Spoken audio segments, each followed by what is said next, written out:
نبی اکرم صلی اللہ تعالی علیہ وسلم کے علم غیب سے متعلق چند وہ ضروری باتیں، اگر ان باتوں کو کوئی انسان اپنے ذہن میں بٹھا لے، ذہن نشیں کر لے، تو انشاءاللہ تبارک و تعالی کبھی وہ شرک کا شکار نہیں ہوگا اور کبھی بھی وہ اپنے عقیدے میں برباد نہیں ہوگا۔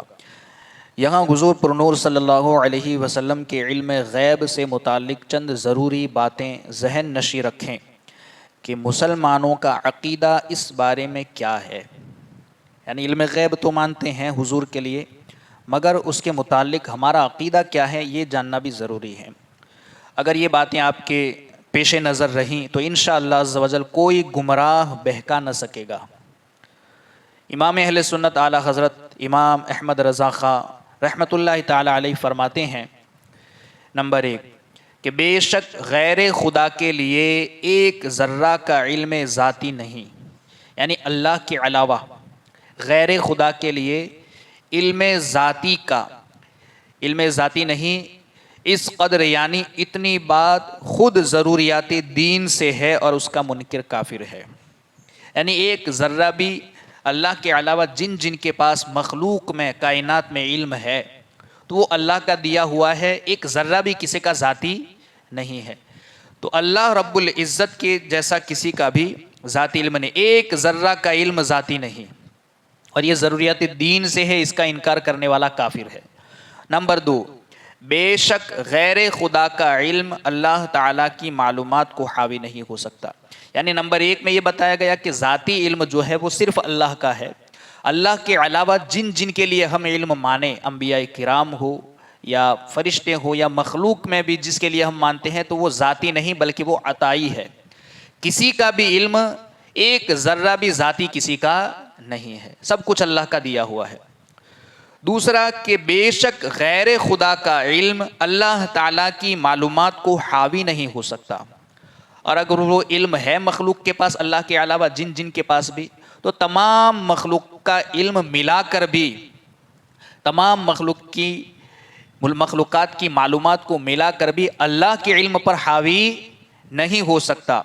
برابر تو درکنار، برابر ہونا تو درکنار، حاوی بھی نہیں ہو سکتا، بلکہ تمام اولین تمام آخرین انبیاء مرسلین ملائکہ مقربین سب کے علوم مل کر علوم الہیہ سے، یعنی تمام اولین کے علوم، تمام آخرین انبیاء مرسلین فرشتے مخلوق میں جو بھی ہے، عرش سے لے کر فرش تک، مشرق سے لے کر مغرب تک، روز اول سے لے کر روز آخر تک، جتنا کچھ ہے سارے لوگوں کے علوم کو ملا کر علوم الہیہ سے وہ نسبت نہیں رکھتے جو کروڑ سمندروں سے ایک ذرہ سی بوند کے کروڑویں حصے کو ہے۔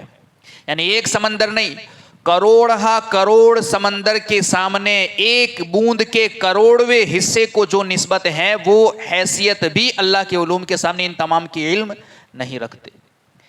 کن کا علم؟ تمام اولین تمام آخرین انبیاء مرسلین فرشتے، روز اول سے لے کر روز آخر تک، عرش سے لے کر فرش تک جو کچھ ہے تمام علوم کو جمع کر لیا جائے اور ان تمام کا علوم اللہ کے علم کے سامنے وہ حیثیت بھی نہیں رکھتا جو ایک بوند کا کروڑواں حصہ کروڑ سمندروں کے سامنے رکھتا ہے، ایسی حیثیت بھی اللہ کے علم کے سامنے ان کی نہیں ہے۔ تو اللہ کا علم کی عظمت ہم اندازہ نہیں لگا سکتے کہ وہ تمام سمندر اور یہ بوند کا کروڑواں حصہ دونوں متناہی ہیں۔ یعنی اگرچہ سمندر کروڑ ہی کیوں نہ ہو، چاہے کتنے بھی ہوں، مگر ان تمام سمندروں کی کوئی نہ کوئی حد تو ہے، چاہے بوند ہو چاہے سمندر ہو، ان دونوں کی کوئی نہ کوئی ایک حد ہے، یہ متناہی ہے، ان کی کوئی نہ کوئی انتہا ہے۔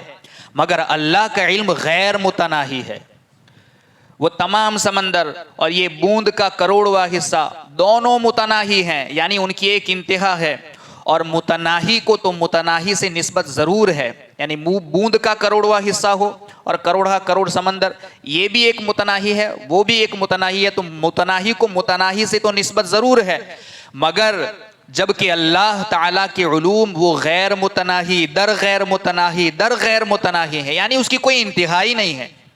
ہم اگر کروڑ سمندر ہمارے ذہن میں جتنے کروڑ آ جائے، مگر کہیں نہ کہیں جا کر تو اس کی کوئی نہ کوئی ایک انتہا ہے۔ مگر اللہ رب العزت کا علم غیر متناہی در غیر متناہی در غیر متناہی، یعنی ہم سوچ اس کی کوئی انتہائی نہیں ہے.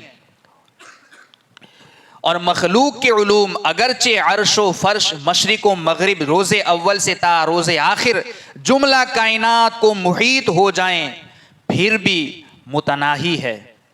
یعنی روز اول سے لے کر پہلے دن سے لے کر روز آخر تک، قیامت تک، عرش سے لے کر فرش تک، مشرق سے لے کر مغرب تک جو کچھ ہے تمام کے علوم کو، اگر ان کا علوم پوری کائنات کو بھی محیط ہو، چاہے کتنا بھی ہو، مگر وہ سب کا سب متناہی ہے، کوئی نہ کوئی اس کی ایک انتہا ہے. اللہ کے علم وہ غیر متناہی ہے. روز اول، روز یعنی اگرچہ عرش و فرش، مشرق و مغرب، روز اول روز آخر کائنات کو محیط ہو جائیں، پھر بھی یہ سب متناہی ہے. عرش اور فرش یہ دو حدیں ہیں، روز اول اور روز آخر یہ دو حدیں ہیں، مشرق اور مغرب یہ دو حدیں ہیں، اور جو کچھ دو حدوں کے اندر ہو سب کا سب متناہی ہے. یعنی جس کی کوئی نہ کوئی حد ہو وہ سب کا سب متناہی ہے. تیسری بات، یہ دو باتیں ہوئی کہ مخلوق کا علم چاہے کتنا بھی ہو، اللہ کے علم کے سامنے اس کی کوئی حیثیت نہیں، بلکہ سمجھنے کے لیے ایک بوند کا کروڑواں حصہ اور ہزاروں کروڑ سمندروں کے سامنے اس کی جو حیثیت ہے، وہ حیثیت بھی اللہ کے علم کے سامنے مخلوق کے علم کی نہیں. تو پھر کہاں سے شرک ہوگا؟ اگر جنہیں یہ باتیں پتہ ہوگی تو کوئی بدعقیدہ، کوئی گمراہ آپ کو بہکا نہ سکے گا. تیسری بات، بالفعل اگر غیر متناہی کا علم تفصیلی مخلوق کو مل ہی نہیں سکتا تو جملہ علوم خلق کو علم الہی سے اصلا نسبت ہونی محال قطعی ہے، نہ کہ معاذ اللہ توہم مساوات.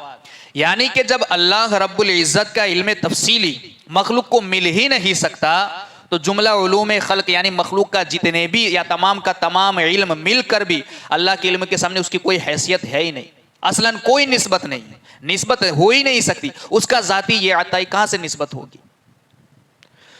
چوتھی بات، اس پر اجماع ہے کہ اللہ عز و جل کے دیے سے یعنی اللہ کے دینے سے انبیاء کرام علیہم السلام کو کثیر اور وافر غیبوں کا علم ہے. یعنی ہم انبیاء کے لیے مانتے ہیں، جتنا بھی علم مانے وہ سب کا سب اللہ کا دیا ہوا ہے. تو اس پر تو پوری امت کا اجماع ہے کہ اللہ اپنے بندوں میں سے جسے چاہتا ہے غیب کا علم دیتا ہے. انبیاء کرام علیہم السلام کو کثیر اور وافر غیبوں کا علم ہے. یہ بھی ضروریات دین سے ہے، جو اس کا منکر ہو کافر ہے. یعنی جو یہ بھی انکار کر دیں کہ اللہ کے دینے سے بھی انہیں حاصل نہیں ہے، یہ تو ضروریات دین سے ہے کہ انبیاء کو اللہ نے علم غیب دیا ہے. اگر کوئی اس کا انکار کر دیں تو وہ بھی کافر ہے، سرے سے نبوت ہی کا منکر ہے. کیونکہ اگر انبیاء کے لیے غیب کا انکار کرنا گویا نبی کو نبی ماننے سے انکار ہے. جس طریقے سے دن کے لیے اجالا ضروری، سورج کے لیے روشن ہونا ضروری، چاند کے لیے چمکنا ضروری، پھول کے لیے خوشبو ضروری اور لازم ہے، اسی طریقے سے ہر نبی کا عالم الغیب ہونا بھی ضروری، غیب داں ہونا ضروری. یعنی جو نبی ہوگا وہ غیب داں ضرور ہوگا. دن ہوگا تو اجالا ہوگا، سورج ہوگا تو روشن ہوگا، چاند ہوگا تو چمکدار ہوگا، پھول ہوگا تو خوشبودار ہوگا. تو جو نبی ہوگا وہ غیب داں ضرور ہوگا. تو اگر کوئی نبی کے لیے غیب کا انکار کرتا ہے تو نبی کو نبی ماننے سے ہی انکار کر رہا ہے. نبی کا معنی ہی ہے غیب کی خبر دینے والا. نمبر 5، اور اس پر بھی اجماع ہے، یعنی چوتھی بات جو بتائی اس پر اجماع ہے کہ اللہ اپنے بندوں میں سے جسے چاہتے ہیں، یعنی انبیاء کو اللہ نے علم غیب دیا ہے. اس بات پر امت کا اجماع ہے. اگر اس کا کوئی انکار کرتا ہے تو وہ کافر ہے، بلکہ وہ نبی کو نبی ماننے سے انکار کر رہا ہے. 5ویں بات، اس پر بھی امت کا اجماع ہے کہ اس فضل جلیل میں محمد الرسول اللہ صلی اللہ تعالی علیہ وسلم کا حصہ تمام انبیاء علیہم السلام اور تمام جہان سے اتم اور اعظم ہے. یعنی یہ تو نبیوں کی بات ہے کہ نبیوں کے لیے علم ماننا یہ ضروریات دین میں سے ہے، مگر انبیاء میں بالخصوص حضرت محمد مصطفیٰ صلی اللہ تعالی علیہ وسلم کا حصہ تمام انبیاء علیہم السلام اور تمام جہان سے اتم بھی ہے اور اعظم ہے. اللہ عز و جل کی عطا سے حبیب اکرم صلی اللہ تعالی علیہ وسلم کو اتنے غیبوں کا علم ہے جن کا شمار اللہ عز و جل ہی جانتا ہے. اب وہ کتنا ہے وہ اللہ جانے. اللہ رب العزت نے انہیں عطا فرمایا ہے۔ سمجھنے کے لیے آپ دیکھیں کہ یہاں یہ جو معلم تکن کی جو تفسیریں ہیں اس کے کچھ حوالے ہیں کہ تفسیر تبری ہے اور بھی تفسیر بحر المحیط ہے، 5 تفسیروں کے حوالے ہیں۔ یہ کوئی اپنی بات نہیں کر رہے بلکہ ان تفسیروں کے حوالے سے بتا رہے ہیں کہ ان بڑے بڑے مفسرین نے ما لم تکن تعلم یعنی کہ جو حضور نہیں جانتے تھے اللہ نے وہ حضور کو سکھا دیا۔ وہ سب کچھ داخل ہیں، ما لم تکن تعلم میں سب کچھ داخل ہیں، وہ اللہ ہی جانتا ہے کہ اللہ نے کتنا علم دیا ہے۔ دیکھیے وَكَانَ فَضْلُ اللَّهِ عَلَيْكَ عَظِيمًا، اور آپ پر اللہ کا فضل بہت بڑا ہے۔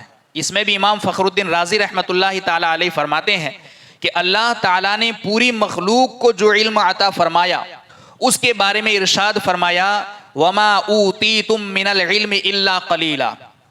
امام رازی کہتے ہیں کہ اللہ نے اپنی مخلوق میں حضور کے علاوہ جتنے انبیاء ہیں، فرشتے ہیں، مخلوق میں جتنا بھی اللہ رب العزت نے، یا حضور کو بھی لے لیں کہ مخلوق میں اللہ نے جتنا علم دیا ہے وَمَا أُوتِيتُم مِّنَ الْعِلْمِ إِلَّا قَلِيلًا، اللہ فرماتا ہے اے لوگوں تمہیں بہت تھوڑا علم دیا گیا ہے۔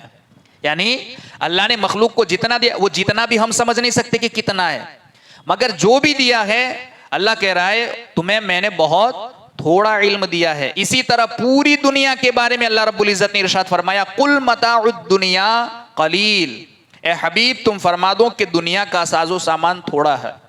اب دنیا کا ساز و سامان ہم تصور کر سکتے ہیں، ہم اگر یہاں مسجد سے نکلے تو ہزاروں ایسی چیزیں ہماری نگاہوں کے سامنے آ جائیں، کہیں گاڑی ہے، کہیں بائک ہے، کہیں یعنی کہ دنیا بھر کی گاڑیاں لے لیں، دنیا بھر کی بائکیں لے لیں، دنیا بھر کے اناج کو لے لیں، دنیا بھر کے پھلوں کو لے لیں، دنیا بھر کے پیسوں کو لے لیں، روپیوں کو لے لیں، زمین جائیداد، پہاڑوں کو، سمندر کے قطروں کو، پوری کائنات کو لے لیں، کتنا ہوگا ہم اندازہ بھی نہیں لگا سکتے۔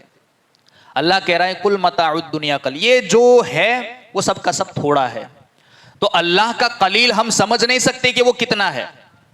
تمام دنیا کا مال اللہ کہہ رہا ہے یہ قلیل ہے اور میں نے مخلوق کو تھوڑا علم دیا ہے، مگر حضور سید عالم صلی اللہ تعالی علیہ وسلم کو اللہ نے علم دیا تو آگے اللہ نے ارشاد فرمایا کہ تو جس کے سامنے پوری دنیا کا علم اور خود ساری دنیا کا علم قلیل ہے، وہ جس کے علم کو عظیم فرما دے اس محبوب کی عظمتوں کا اندازہ کون لگا سکتا ہے۔ یعنی یہاں پوری دنیا کے مال کو، ساز و سامان کو اللہ نے کیا کہا؟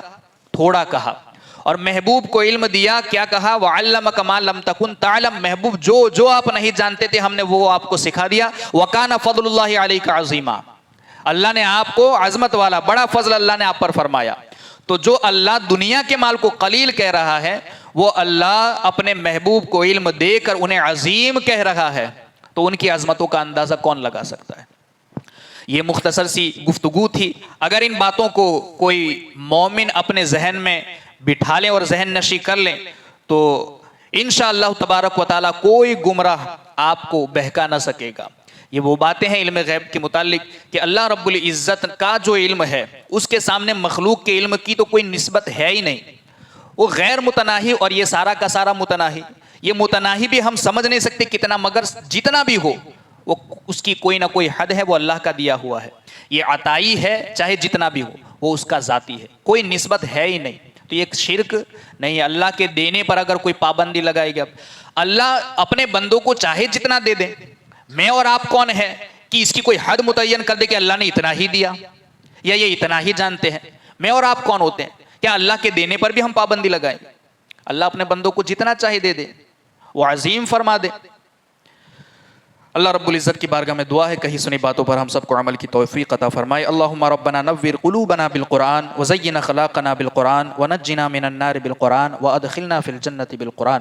اللہم ارزقنا تلاوت القرآن، اللہم اہدنا ہدایت القرآن، اللہم ربنا آتنا شفاعت القرآن، وصلی اللہ تعالی علی خیر خلقہ ونور عرشہ محمد وعلی آلہ واصحابہ اجمعین برحمتک یا ارحم الراحمین۔